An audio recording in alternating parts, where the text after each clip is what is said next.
You've been known to take a selfie. How did you know that? So Twitter. Oh, Twitter selfie. Yes, I do quite like a selfie. I've never done with duck face though. No. I can't do. What is a duck face? Duck face, you sort of go. I can't do it very well. You need big rubbery lips. So you look sort of like a duck. But yeah, selfies quite good if you can, if your arms are long enough and you've got the right sort of camera. I mean, most people do selfie on a mobile, like that. And it's quite an art form doing a good selfie. It's not really. It's rubbish, but there is a difference between a good one and a mediocre one. Interestingly, because when I first worked in magazines and things, I spent a lot of time with photographers who still used film, usually transparency film. And one of them made a very good point, which is that when you're using film, you take a whole series of pictures. You would never take one, like in the old poof flashbulb and powder days. You'd take a lot, so it would be a picture of a car or me doing something, and then they would develop them, have them developed by a lab, then they would see what they'd actually got. And in the string of 10 pictures that showed me driving around a corner, say, they would say, that's the best one. They're all roughly the same, but that's the really good one. I'll use that one. But then in their archive, they have those outtakes of history, this sort of unseen behind the wings of the stage bit. And that doesn't tend to happen with digital because people delete them. So, which is probably just as well, otherwise the amount of history that would end up in the world would be unbearable. But there is, I mean, I think digital photography is great, but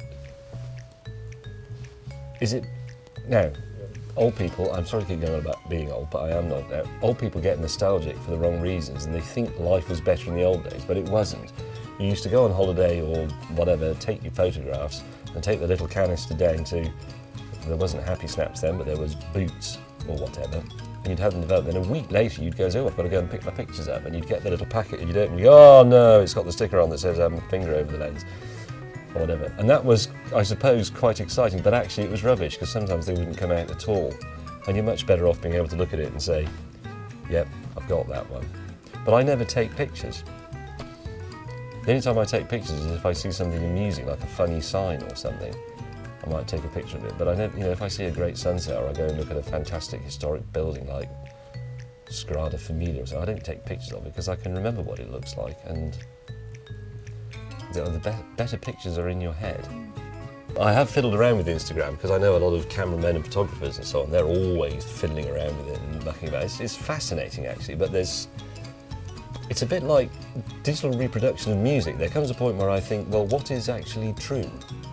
I mean, photography has never really been true. It's a trick. Art is a trick, really. It makes you see something that isn't really there, obviously, but once you get music onto a CD or even pictures onto, say, a CD or a flash card, it's a digital process which is, data, just a stream of ones and noughts really, is fed into a machine which then knows how to interpret it to turn it back into the thing that was there originally, i.e. a picture of you or a selfie of me. But really, within that process, I could take a picture of you and that process could be designed to give me a picture of a dinosaur. I don't think there's anything dinosaur-y about you, but you know what I mean. It's the same with the music. I think, well, I could record that orchestra, but actually the decoding and then reassembling of that data could give me Stephen Fry reading a poem. Couldn't it?